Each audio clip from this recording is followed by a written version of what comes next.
امن سچ ایوان بہرحال اخ مہد کرنا قسم وغیرہ ایوان کرنا. تو بہرحال کیا ہوا کہ اس پیسے کی وجہ سے یہ جو حالانکہ یہ بندہ جانتا ہے یا سے مسی وہ پونس وغیرہ دیتے اس کو پتہ ہے کہ بھائی یہ جو بندہ مجھے کہہ رہا ہے ووٹ ڈالنے کے لیے ووٹ کے قابل نہیں ہے بہرحال, لیکن اس پیسے نے اس کو خرید لیا تو بیچارہ مجبور ہو جاتا ہے بعد میں اس پیسوں کی وجہ سے جو پیسے اس نے لیے ہیں یا جو چیزیں اس نے لی ہیں اس کی وجہ سے وہ اسی بندے کو ووٹ ڈالتا ہے. تو دیٹ مینس کہ اس نے اپنی چوائس کے مطابق ووٹ نہیں ڈالا بلکہ پیسوں کے عوض اس نے غلط انسان کے حق میں ووٹ ڈالا. تو ایک چیلنج یہ ہے. دوسرا criminal elements entering into the political free, that is muscle power. چونکہ بہت سارے اس سیاست میں ایسے لوگ آ جاتے ہیں سامنے آ جاتے ہیں جن کا خطرناک کرمنل بیک گراؤنڈ ہوتا ہے, جو بہت خطرناک لوگ ہوتے ہیں. تو بہت سارے لوگ ایسے بھی ہوتے ہیں جو ڈر کے کارن, جو ڈر کی وجہ سے انہی کے حق میں ووٹ ڈالتے ہیں, کیونکہ وہ جب ووٹ مانگنے آ جاتے ہیں تو بالکل ایک ایسے لہجے میں وہ بات کرتے ہیں کہ جو عام انسان ہوتا ہے وہ بیچارہ ڈر جاتا ہے, گھبرا جاتا ہے کہ اگر میں امس ووٹ تراو کہ خبر یہ ماہ اگر ام پگہ ہور یہ ماہ کر میں کہ یہ ماہ مارِ میں یہ ماہ واتائے میں کن نقصان. تو اس طریقے سے اس مسل پاور کی وجہ جو اس کینڈیڈیٹ کے پاس ہوتا ہے ان پارٹیوں کے پاس, کیونکہ اسی لیے اکثر پارٹیاں انہی چیزوں کو دیکھ کے منڈیٹ دیتا ہے کینڈیڈیٹس کو, یا وہ اس کی پیسوں کو دیکھتا ہے کہ اس کے پاس پیسہ ہے چونکہ یہ پیسہ بھی اس کے کام آ جاتا ہے الیکشن میں, یا اس کی ایسے بیک گراؤنڈ کو دیکھتا ہے کہ بھائی یہ کتنا یہ کوتا گنڈ چھ ام سن کوتا ڈر ام سن کوتا خوف. تو خوف کی وجہ سے بھی بہت سارے لوگ اس کے حق میں ووٹ ڈالتے ہیں, حالانکہ وہ جانتے ہیں کہ یہ آسان اہن من مطابق یہ چوائس مطابق یہ نفر یس ووٹ تراوان چھ, لیکن بہرحال یہ اس خوف کی وجہ ڈر کی وجہ سے اپنے ووٹ کا غلط استعمال کرتے ہیں. وہ ہے کہ یہ بھی پھر ہمارے اس فری اور فیئر الیکشن میں ایک رکاوٹ بن جاتی ہے. تو اس طرح اور کیا چیز ہوتی ہے, دیٹ از فیملی پولیٹکس یا ون چیز ڈائناسٹک سکسیشن. تو جہاں بالکل یہاں پر چل رہا ہے کہ خاندانی رول, حالانکہ اگر ہم دیکھیں گے کہ پہلے زمانے میں خاندانی رول چلتا تھا کہ باپ کے بعد بیٹا, بیٹے کے بعد اس کا بیٹا, چونکہ اس ٹائم الیکشن نہیں ہوتے. لیکن آج الیکشن ہونے کے باوجود بھی فیملی پولیٹکس کی جاتی ہے. جس طرح اگر ہم سینٹر میں دیکھیں گے ہمارے یہاں ملک میں تو نہرو خاندانی ابھی بھی وہ, چونکہ بیچ میں اب ابھی بھاجپا کی سرکار ہے لیکن بہت 70 سالوں سے انہوں نے حکومت کی. یا اگر آپ اپنے اسٹیٹ جموں کشمیر کی بات کریں گے تو یہ جو شیخ خاندان ہے, شیخ عبداللہ, فاروق عبداللہ, عمر عبداللہ, اس کے بعد یہ جو مفتی خاندان, مفتی سید محبوبہ مفتی, یا باقی کوئی کہ یہ جو فیملی پولیٹکس ہے یہ بھی ایک بہت بڑی پرابلم یہاں اس فری الیکشن میں ہو جاتی ہے. ان الیکشن میں یہ جو اس کو فری اور فیئر نہیں ہونے دیتے ہیں یعنی اس کی وجہ سے. اسی طریقے سے similarity of parties in politics وہ ہے کہ no proper choice for the people. یعنی جب لوگ دیکھتے ہیں کہ جو کینڈیڈیٹ کون سا کینڈیڈیٹ سامنے آیا ہے الیکشن میں, تو وہاں یہ دیکھ رہے ہیں کہ یہ ایک جیسے لوگ ہیں, یعنی لوگ یسان تم قسمک نفر اتنے اویلیبل کی, یعنی لوگوں کے پاس صحیح چوائس ہے ہی نہیں. اب ایک بندہ بھی ایک قسم کا ایک غلط انسان ہے, دوسرا جو کینڈیڈیٹ ہے وہ دوسری طریقے سے غلط ہے. تو گویا کہ لوگوں کے پاس صحیح چوائس نہیں ہوتی ہے, بعد میں وہ کہتے ہیں چلو اب ایک کو تو ووٹ ڈالنا ہی ڈالنا ہے. تو اس کی وجہ سے حقیقت میں جو ان کی دل کی جو چوائس ہوتی ہے, اندر کی جو چوائس ہوتی ہے کہ کینڈیڈیٹ ایسا ہونا چاہیے ایسا ہونا چاہیے, یعنی جب ایسا انہوں نے نہیں, جب اس طرح کا کینڈیڈیٹ ان کے یہاں نہیں ملا تو اس کا مطلب یہ ہوا کہ وہ الیکشن یہ فری اور فیئر نہیں ہوا. یہ بھی فری اور فیئر الیکشن نہیں ہوا کیونکہ لوگوں نے اپنی چوائس یا اپنے من کے کینڈیڈیٹ کو نہیں پایا اور ان کو اس الیکشن میں نہیں دیکھا. تو جس کی وجہ سے لوگ یہ جو الیکشن ہے یہ انفیئر ہو جاتا ہے, یہ صحیح نہیں ہو جاتا ہے. اسی طریقے سے یہاں پر اور ایک چیز بھی ہے, کاسٹ فیکٹر بھی ہیں جو یہاں میں لکھنا بھول گیا.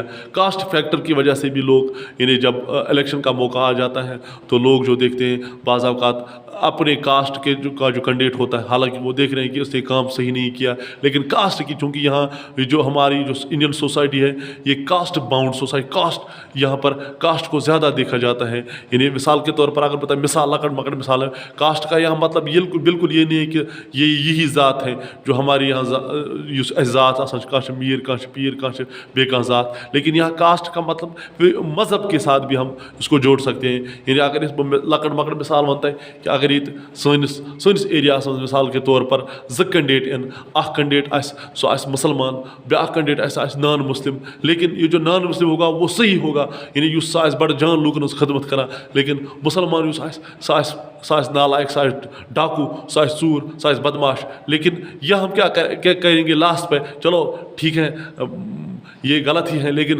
ہمارے اپنے مذہب کا ہے, تو مذہب کو اس الیکشن میں لا کے ہم الیکشن کو خراب کر دیتے ہیں, الیکشن کو انفیئر کر دیتے ہیں. یا اس طرح سے اپنی یا باقی کاسٹ کا معاملہ بھی ہوتا ہے. کسی جگہ کوئی کینڈیڈیٹ ایسا ہوتا ہے جو کسی پرٹیکولر کاسٹ کا ہوتا ہے, تو وہاں جا کے پھر وہ ان کو ایسا ایموشنلی اتیاچار کر لیتا ہے جس کی وجہ سے وہ کاسٹ کی بنیاد پر وہ لوگ اپنے من کے مطابق تو ووٹ نہیں ڈالتے ہیں, اپنی چوائس کے مطابق تو ووٹ نہیں ڈالتے, بلکہ یہ دیکھ لیتے ہیں کہ بھائی یہ اپنی کاسٹ کا ہے چلو اسی کو ووٹ ڈالتے ہیں.